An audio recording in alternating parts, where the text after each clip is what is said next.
Hi, this is Brian Kim. I'm going to share with you this case of a patient who came to see me. And this patient is a Caucasian patient with a pigmented conjunctival lesion. Now, what's interesting is this lesion is all the way up in the superior fornix. And so you're going to see that there's some access issues. And then obviously this patient is Caucasian, and therefore any pigmented lesion on the eye is considered suspicious. And so we went ahead and performed a no-touch technique resection. And you're going to see how I'm able to access this lesion, which is far in the superior fornix.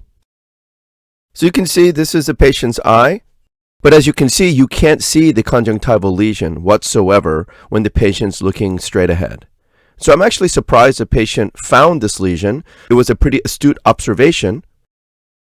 You can see I'm placing a traction suture through the superior episclera.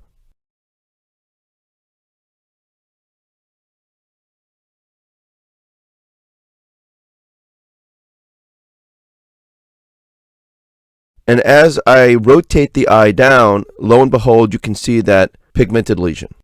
Again, it's in the superior fornix. Access is really a challenge in this case.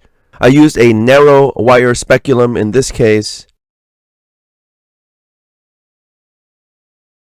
And the main thing is to dry the surface of the lesion. And first I'm assessing how mobile it is, because it needs to be mobile in order for me to get an easy resection of the tissue. If it's mobile, that means there's good tenons underneath it. And so you want to get wide margins. You want to get about 3 millimeter margins here. And you can see I'm using the ink pen to mark it off. And this is some lidocaine with epinephrine. I'm just injecting outside the mark and then pushing the lidocaine with epinephrine to balloon the conjunctiva up. Again, the lesion is not adherent to the underlying sclera, which is a good sign. If that was the case, that'd be really bad. But the fact that it balloons up nicely, it gives me a lot of confidence that this lesion is not deep and localized to the conjunctiva. So we'll go ahead and remove the conjunctiva, again, not touching the lesion, going around, and then removing the tenons that's attached to the conjunctiva as well. I'm not going all the way down to bare sclera. There's no reason to do that. As you can see, the tenons does not have any pigmentary involvement.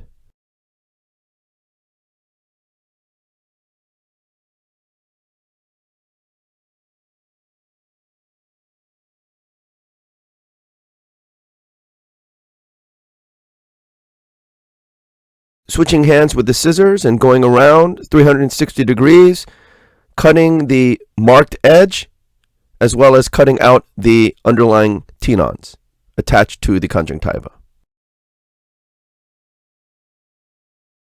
And as you can see, as I said, I'm looking carefully, making sure there's no pigmentation in the deep underlying tissue, and there is none.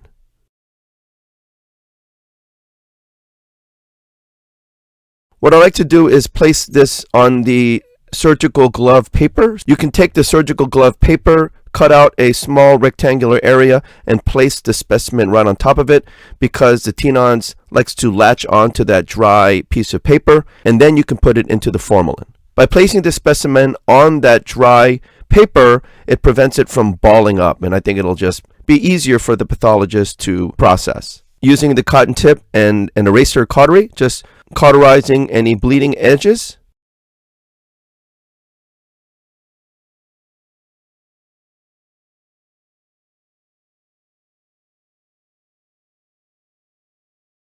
Again, all the pigmented tissue has been resected. And then I'm placing an 8/0 varicose suture. So I start inside first, and I go around, and I believe I'm just going to go ahead and run it. So go ahead and close the conjunctiva, and you can see I'm going to fast forward this in higher speed.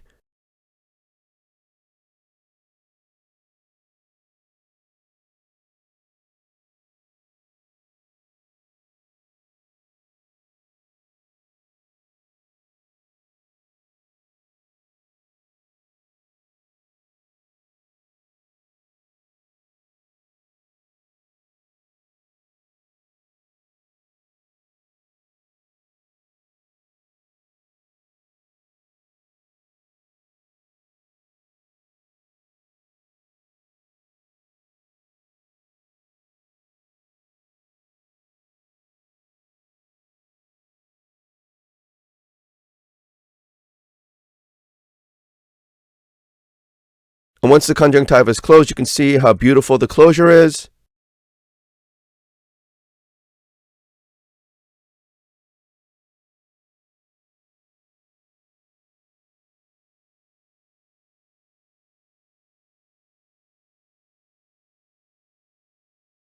Take the traction suture off, and the eye looks great. And so fortunately, this patient, this again Caucasian patient with this pigmented lesion in the far superior fornix, it turned out to be a non-cancerous lesion. I was happy to report that to the patient, but by removing the lesion, it gave the patient tremendous peace of mind and was worth removing the tissue. And so this is my no-touch technique of removing a pigmented lesion in the superior conjunctiva utilizing a traction suture.